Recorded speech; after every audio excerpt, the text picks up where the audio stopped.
Со свечено осветлување на новогодишната елка и официјално отворање на божичниот маркет, вчера на плоштадот Македонија беше означен почетокот на празничната сезона во Скопје. Настанот привлече голем број граѓани, семејства и деца кои заедно ја споделија првата празнична вечер во главниот град. Градоначалникот на Скопје Орце Георгиевски преку објава на социјалните мрежи се заблагодари за масовното присуство и позитивната енергија што, како што наведе, повторно го осветли градот по подолг период. По години сивило Скопје повторно блесна. Со свеченото осветлување на новогодишната елка и отворањето на божичниот маркет символично го означивме почетокот на празничната магија во нашиот град, истакна Георгиевски. Посочи дека ваквите настани се дел од пошироката визија за развој на Скопје како модерен европски град со содржини што носат радост, заедништво и позитивна енергија за сите генерации. Со официјалниот старт на празничната програма Скопје влегува во период исполнет со настани, светлина и празнична атмосфера кои ќе траат до крајот на годината, велат надлежните. Во однос на дочекот на најлудата ноќ, забавата ќе биде со македонски изведувачи. Градоначалникот најави дека присутните ќе се забавуваат со македонски изведувачи токму на 31 декември, упати покана до сите да бидат дел од празничните мигови во самото срце на Скопје. Каролина Гочева, Тамара Тодевска, Миле Кузмановски, Огнен Здравковски, Куку Леле, Лара Пајак, Два Бона и Тина Перовска се музичарите кои на 31 декември ќе ја забавуваат публиката на плоштадот Македонија во срцето на Скопје. Стоп за дезинформации и паника. Советот на општина Ѓорче Петров јасно и недвосмислено ја отфрла секоја лага и манипулација поврзана со наводно прифаќање мигранти или изградба на мигрантски кампови, напиша на социјалните мрежи градоначалникот на општина Илинден Александар Стојковски. Свесното ширење дезинформации создава страх, несигурност и ја нарушува стабилноста и соживотот во локалната заедница. Тоа не е политика, тоа е неодговорност, вели Стојковски. Стоиме цврсто во заштита на безбедност, јавниот ред, меѓуетничката стабилност и мирниот живот на граѓаните, порача првиот човек на Ѓорче Петров. Ги повика сите политички чинители на одговорен јавен говор и почитување на фактите.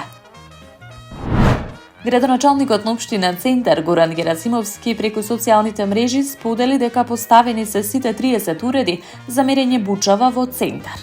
Ги покривме најфреквентните локации низ општината. Брз основа на овие мерења, нашите инспекцијски служби вршат редовни контроли на терен, истакна Герасимовски.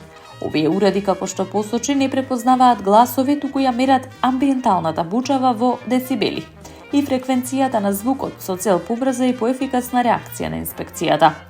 Додаде дека податоците служат како показател за дополнителна проверка, а санкциите се изрекуваат исклучиво по официјални мерења од акредитирана лабораторија, согласно закон.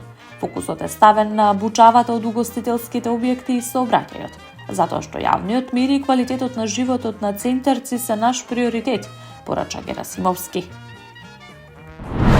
Јавното сообраќајно предпријатие Скопје ги известува своите корисници на билети за возрастни лица од старосната група над 62-64 години, дека заверката на истите за 2026 година може да се прави во сите центри за персонализација, започнувајќи од 15 декември 2025 година. Заверката, како што посочи оттаму, се реализира исклучиво лично од страна на корисникот, со приложување на документ за лична идентификација. Сите билети за возрастни лица од старосната група над 62-64 години, кои нема да бидат заверени заклучно со 31 јануари 2026 година, ќе бидат автоматски блокирани, порача од ЈСП во објавата на социјалните мрежи. Градоначалникот на општина Газибаба Бобан Стевковски информираше дека улицата 22 во Сингелиќ добива нов лик по децении чекање.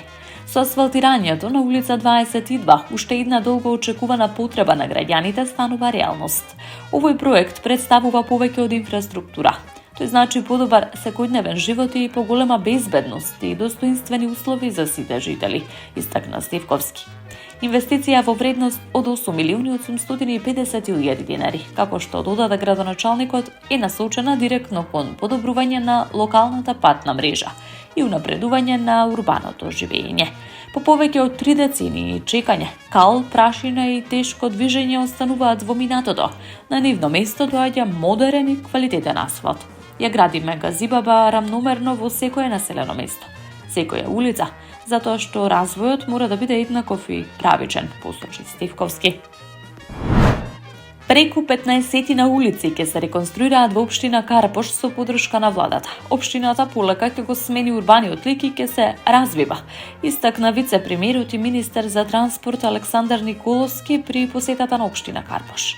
Николовски заедно со градоначалникот на општината Сотир Лукровски извршија увид во реконструкцијата на улицата Јури Гагарин, проект кој се реализира со поддршка на Министерството за транспорт, а во заедничка соработка со општината. Ова беше заглавен проект без разлика што имавме обезбедено средства, не можевме да го реализираме.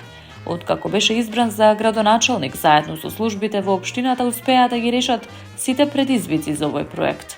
Се надевам дека ќе не послужи времето и до нова година ќе се заврши оваа улица, паркингот за зградите и ќе се добие еден нов урбан лик на овој простор, истакна вице-премиерот Николовски.